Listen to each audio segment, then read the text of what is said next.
2024 বিজেপিয়ে ভোট নাপায়। নমস্কাৰ ৰাইজ, আজি এই ভিডিঅ'টো বহুত ডিবেটেবল হ'ব, তো আপোনালোকে যি ভাবিছে তলত কমেণ্ট কৰিব।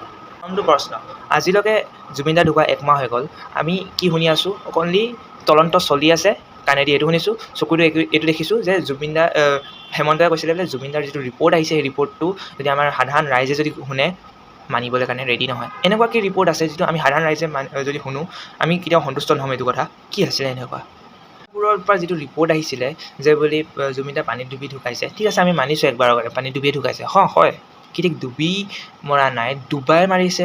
কাৰণ আমি ভিডিঅ'কেইটাৰ ইনজয়মেণ্টখিনি পালোঁ, সেইখিনি জাষ্ট এটা ফিল্মিং আছিলে বা কি ঠিক, চবটোতো প্ৰি প্লেন নাছিলে, গোটেইটো প্ৰি প্লেন নাছিলে। আজিৰ টাইমত প্ৰি প্লেনতে চব কাম চলে, প্ৰি প্লেন নোহোৱাকৈ একো নহয়। আপোনালোকে যেতিয়া ব্ৰিজ বনায় অভিয়াছলি চব প্ৰি প্লেন কৰি লৈছে ন। যেতিয়া ভোট খুজিবলৈ আহিছে চব প্ৰি প্লেন থাকে ন, এনেকৈ হ'ব, এনেকৈ খুজিম, তাৰপিছত এনেকৈ বহি থাকিম, নহয় জানো? মুখটো নুখুলিব এইটো কথাত, মই খুলিলে বহুত বেয়াকৈ খোলোঁ আকৌ মুখখন। তো আমাৰ ইনফ্লুৱেঞ্চাৰবিলাকৰ ওপৰত কৈছোঁ, যিবোৰ আমাৰ ইউটিউবাৰ্ছ অসমৰ, কি হ'ল তহঁতৰ? বছ সেই ষ্টাৰ্টিঙত যেতিয়া জুবিন দা ঢুকাইছিলে তেতিয়াই ভিডিঅ'বোৰ বনালি, তাৰপিছত এতিয়া টাইমত কি হ'ল? এতিয়া টাইমত কি ক'বলৈ ভয় লাগে?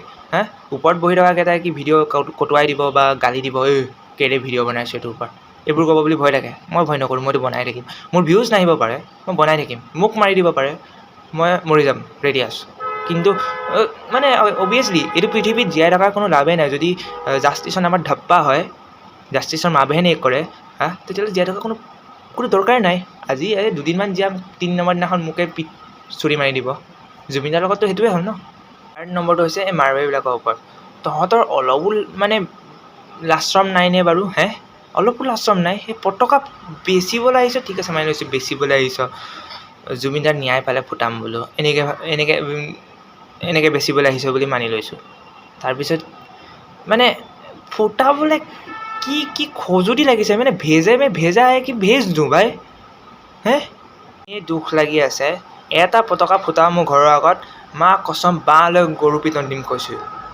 আৰু একদম ষ্টাৰ্টিঙত যে কৈছিলোঁ 26ত বিজেপিয়ে ভোট নাপায়, এইটো গোটেইটো যদি কওঁ 26ত বিজেপিয়ে ভোট নাপায়, কিন্তু তেওঁ বিজেপি জিকিব। কাৰণটো আপুনি জানেই, কাৰণ জুবিন দা ঢুকোৱাৰ আগত আমি কিবা এটা নিউজ পাইছিলোঁ, যিটো ৰাহুল গান্ধীয়ে শ্বেয়াৰ কৰিছিলে, মনত আছেনে? সেইটোৱে। চ' ভিডিঅ'টো ইয়াতে সমাপ্ত কৰোঁ। বাকী জয় জুবিন দা, মই জীয়াই আছোঁ এতিয়া।